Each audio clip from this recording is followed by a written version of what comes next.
আসসালামু আলাইকুম। আসলেই বিএনপি যথেষ্ট গুরুত্ব দিচ্ছে ডক্টর মোহাম্মদ ইউনূসের সঙ্গে তারেক রহমানের বৈঠকের বিষয়ে। কেমন গুরুত্ব দিচ্ছে সেটা বোঝার জন্য একটি খবরই যথেষ্ট।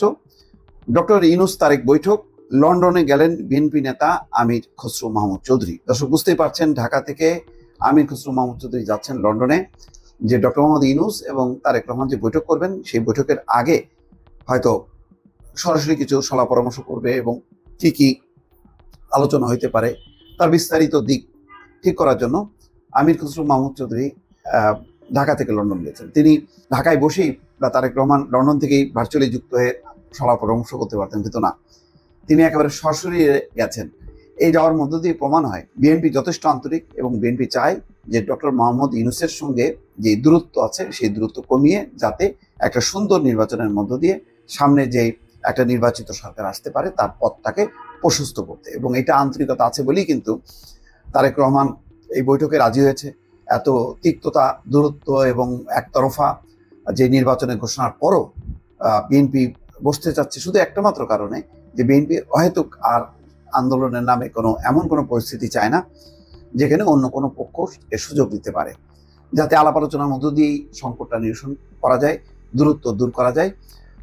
বেগম খালেদা জিয়া কিন্তু সেইভাবেই নির্দেশ দিয়েছে, এবং ডক্টর মোহাম্মদ ইউনূসের প্রতিনিধি আদিলুর রহমান খান উপদেষ্টা তাকে কিন্তু পরিষ্কার করে বলেছে যে বিএনপি কোনোভাবেই সংঘাত চায় না, চায় যে এমন একটা নির্বাচনের সময়টা নির্ধারণ করা যাতে একটা উৎসব মুখর পরিবেশে ভালো নির্বাচন হয়। এপ্রিল মাসে কোনোভাবেই নির্বাচনের ভালো সময় না, এমনিতে ডিসেম্বরই অনেক যথেষ্ট সময়, সেখানে না হয় ফেব্রুয়ারি, তাতেও বিএনপি রাজি। ফলে সবকিছু মিলায় বিএনপির দিক থেকে যেই ইতিবাচক মনোভাব আছে, এবং ডক্টর মোহাম্মদ ইউনূসের সাথে যেহেতু বৈঠকটি হবে শুক্রবার, সুতরাং আমির খসরু মাহমুদ চৌধুরী রওনা হয়েছেন। এই বৈঠকটা যাতে আরো ভালো হয়, তথ্যপাত্য বা কোনো রকম যাতে গ্যাপ না থাকে, এই জন্য একজন সিনিয়র নেতা ঢাকা থেকে গেলেন যে যাতে এই সুপারভিশনটা করতে পারেন। শুক্রবার স্থানীয় সময় সকাল 9টা থেকে বেলা 11টা পর্যন্ত এই বৈঠক হবে বলে জানিয়েছেন বিএনপির মহাসচিব মির্জা ফখরুল ইসলাম আলমগীর। 2 ঘন্টা, এটা লম্বা সময়, কিন্তু এই 2 ঘন্টাই অনেক আলোচনার সময়, এবং এর মধ্য দিয়ে একটা ভালো ফলাফল চলে আসতে পারে। এদিকে এই বৈঠককে কেন্দ্র করে মঙ্গলবার লন্ডনের উদ্দেশ্যে পাড়ি জমিয়েছেন বিএনপির স্থায়ী কমিটির সদস্য সাবেক মন্ত্রী আমির খসরু মাহমুদ চৌধুরী। বিএনপির দলীয় সূত্র যুগান্তরকে এটি জানিয়েছেন। এখন 1-to-1 তারা বৈঠক করবেন লন্ডনের ডরচেস্টার হোটেলে। প্রথমবারের মতন এই বৈঠকটি হবে। প্রধান উপদেষ্টার দপ্তর থেকেও সেটি জানানো হয়েছে। ইতিমধ্যে প্রধান উপদেষ্টার পক্ষ থেকে তারেক রহমানকে আমন্ত্রণও জানানো হয়েছে। আগামী 13ই জুন এই বৈঠক হওয়ার সম্ভাবনা আছে। তো এই বৈঠকে আলাপ আলোচনা করার মধ্য দিয়ে, যেমন ঢাকার রুহুল কবির রিজভীও বলছেন যে এটা একটা ঐতিহাসিক বৈঠক হতে পারে, বা যেটা মির্জা ফখরুল ইসলাম আলমগীর বলছেন যে এখানে একটা নতুন ডাইমেনশন তৈরি হতে পারে।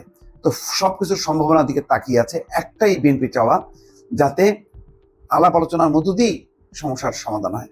এখন ডক্টর মোহাম্মদ ইউনূস কতখানি ছাড় দেবেন, কতখানি নমনীয় হবেন, বা কতখানি পরিস্থিতি বুঝতে পারবেন, তার উপদেষ্টাদের মধ্যে যেহেতু কোনো পক্ষ চাচ্ছে যে না, বিএনপিকে ছাড়াই একভাবে রাজনৈতিক পরিস্থিতির দিকে এগোনো, অন্য পক্ষে যারা একটু সমঝদার বুঝদার তারা চাচ্ছেন যে একটা বোঝাপড়ার মধ্য দিয়ে বিএনপিকে দূরে না রেখে কাছে এনে যাতে একটা ভালো নির্বাচন করা যায় এবং একটা রাজনৈতিক উত্তরণ যাতে ঘটে সেই চেষ্টাটা করা যায়। দর্শক ভালো থাকবেন, আল্লাহ হাফেজ।